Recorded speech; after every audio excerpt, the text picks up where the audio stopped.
Hi, and welcome to this masterclass on Titian's The Flaying of Marsyas.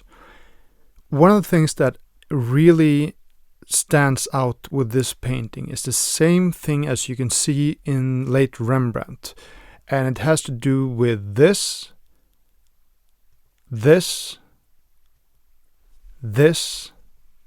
and this.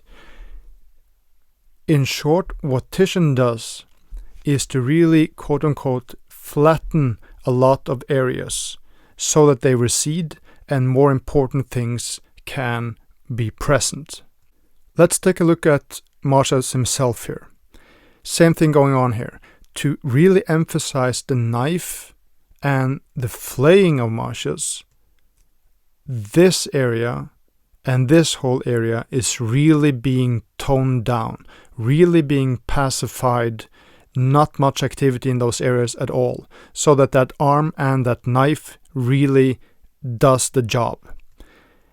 And look at how he's hiding that other arm behind that first hand there. Everything so he doesn't have to explain all details but the important ones. And also, it is very important working with the line bleeding, as Odd Nerdrum would say. Letting one area, the arm in this case, bleed into the background. So it recedes, and you can see it here, and in a couple of other places too. So that these forms melt into each other, and they exist in one whole space. They're not cut off by different clear lines and clear colors. As for example, we see it to the right here, a young Titian painting Bacchus and Ariadne, and believe me, it's not a bad painting, but it's not as good as the Marsyas painting by no means.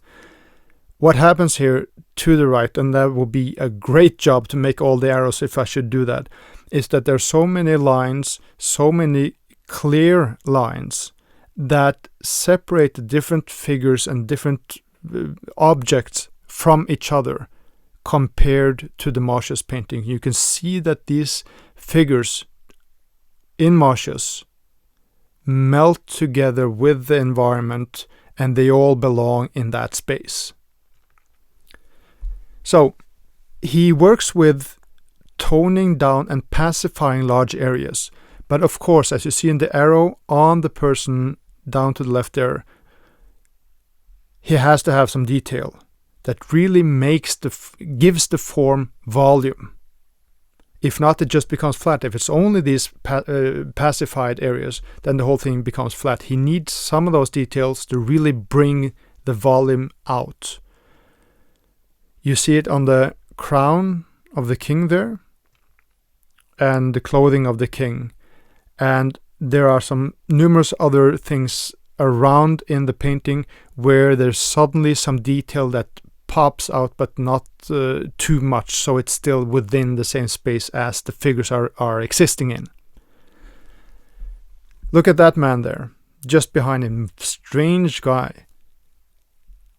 If he didn't have that the cloth there on, the white cloth, he wouldn't have the lower part of his body because it's almost not indicated at all. Let's go further into it. When he's pacified these areas, the back and the hip and the legs of that person there, the arm and the hand and the knife and the head really comes out and becomes active. You see the arm here, the knife, all of these things that are closest to Marsyas. You see the same thing here with this figure. The head is not as clearly delineated or explained. The overarm is a bit more explained, and the hand and the knife is most detailed. So what Titian does in all of these figures is that when you get close to the actual action the thing that they're doing, that's when it becomes more detailed, or most detailed. You see it here too. The person to the left there, I think, is Apollo. There was this competition between Marsyas and Apollo, and I think Marsyas unfortunately won, so Apollo had him flayed. And here you see the instruments. Those are the most important things when it comes to why this situation has occurred.